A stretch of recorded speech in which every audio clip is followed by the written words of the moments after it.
శివుడు ఎలా జన్మించాడో తెలుసా? భగవాన్ శివుని గురించి చెప్పబడే ఒక గొప్ప విషయం ఏమిటంటే ఆయన త్రిలముల ఆది మరియు అంతముల దేవుడని చెబుతారు. ఈ ప్రపంచం మొత్తం విఫలమవుతున్నప్పుడు కూడా శివుడు నిలిచి ఉంటారు. కాని మీకు తెలుసా శివుడి జననం ఎలా జరిగింది? ఆయన తల్లి ఎవరు? తండ్రి ఎవరు? ఆయన విద్య ఎక్కడ అభ్యసించారు? ఈ ప్రశ్నలన్నింటికీ సమాధానాలు ఇవ్వబోతున్నాం ఈ వీడియో ద్వారా. కాబట్టి దయచేసి స్కిప్ చేయకుండా చివరి వరకు చూడండి. అందులో ముందుగా శివపురాణంలో చెప్పబడే శివుడి జనన కథను చూద్దాం. శివుడు స్వయంభూ అని చెప్పబడతాడు. అంటే ఆయన ఎవరి ద్వారా జన్మించలేదు. ఆయనకు తల్లి, తండ్రి లేరు. అందువల్లే శివుడు 5 మూలతత్వాలకు అవతలివాడు.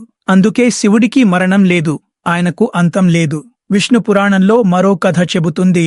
విష్ణుమూర్తి నుదుటి నుంచి ఉద్భవించిన తేజం వల్ల శివుడు పుట్టాడు అని. ఆ తేజం నుంచే బ్రహ్మదేవుడు జన్మించాడు. కాని శివపురాణంలో విష్ణువుల నుంచి ఏర్పడిన మలముతో విష్ణువు జన్మించాడని చెబుతుంది. ఇలా ఈ కథలన్నీ ఒకదానికొకటి విరుద్ధంగా ఉన్నా శివుడి జననాన్ని వివిధ కోణాల్లో వివరించాయి. ఇంకా ప్రసిద్ధంగా ఉన్న మరో కథ బ్రహ్మ మరియు విష్ణు మధ్య గొప్పతనంపై జరిగిన వాదన సమయంలో వారి మధ్యలో ఒక భారీ అగ్నిస్తంభం, జ్వలించే తూనికగా శివుడు ప్రత్యక్షమయ్యాడు. అగ్నిస్తంభానికి చివరి భాగాన్ని కనుగొనాలంటే శివుడిని గ్రహించగలుగుతారు అనే శబ్దం వినిపించింది. బ్రహ్మదేవుడు పైకి వెళ్లి చివర చూడాలని పక్షిరూపంలో వెళ్లాడు. విష్ణువు క్రిందకు వెళ్లాడు. కాని ఇద్దరికీ చివర కనిపించలేదు. తర్వాత శివుడు తన అసలైన రూపంలో ప్రత్యక్షమయ్యాడు.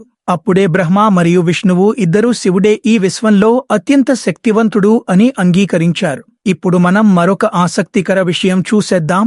శివుడు బ్రహ్మపుత్రుడిగా జన్మించాడా అనే ప్రశ్న. విష్ణు పురాణం ప్రకారం ఒకప్పుడు ఈ విశ్వం మొత్తం నీటిలో మునిగిపోయింది. అప్పుడు విష్ణుమూర్తి తప్ప ఎవరూ లేరు. ఆయన శేషనాగపై విశ్రాంతి తీసుకుంటూ ఉండగా ఆయన నాభి నుండి కమలదండి ద్వారా బ్రహ్మదేవుడు పుట్టారు. ఆ సమయంలో శివుడు ప్రత్యక్షమయ్యారు. బ్రహ్మదేవుడు ఆయనను గుర్తించకుండా అహంకారంతో తలనెత్తాడు.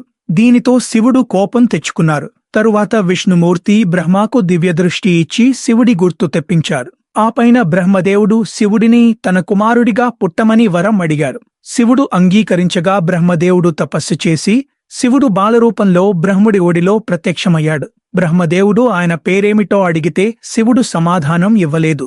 అప్పుడే ఆయనకు బ్రహ్మదేవుడు రుద్రుడు అని పేరు పెట్టాడు. అయితే శివుడు అప్పటికీ మౌనంగా ఉండకంతో బ్రహ్ముడు వరుసగా 108 పేర్లు ఇచ్చాడు. రుద్ర, సర్వ, ఉగ్ర, భీమ, పశుపతి, ఈశాన, మహాదేవ మొదలైనవి.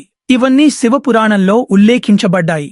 ఇక శ్రీమద్ది దేవీ భాగవత పురాణం ప్రకారం ఒకసారి నారదుడు బ్రహ్మదేవుని అడిగాడు, ఈ సృష్టిని ఎవరు సృష్టించారు? విష్ణువు, శివుడు మరియు మీ తల్లిదండ్రులు ఎవరు?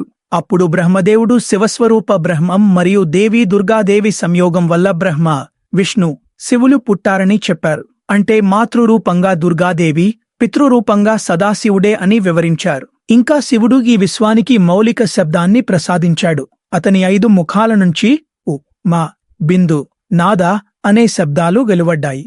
ఇవన్నీ కలిసి ఓం అనే మంత్రంగా మారాయి. ఇక చివరిగా శివుడి గురువు ఎవరు? హిందూ మత గ్రంథాల ప్రకారం శివుడే ప్రపంచానికి తొలి గురువు. ఆయనే ఆదిగురు. ఆయన బ్రహ్మదేవునికి జ్ఞానం ఇచ్చారు. శివుడు తన జ్ఞానాన్ని తన దగ్గర ఉన్న శిష్యులకు మాత్రమే ఇచ్చాడు.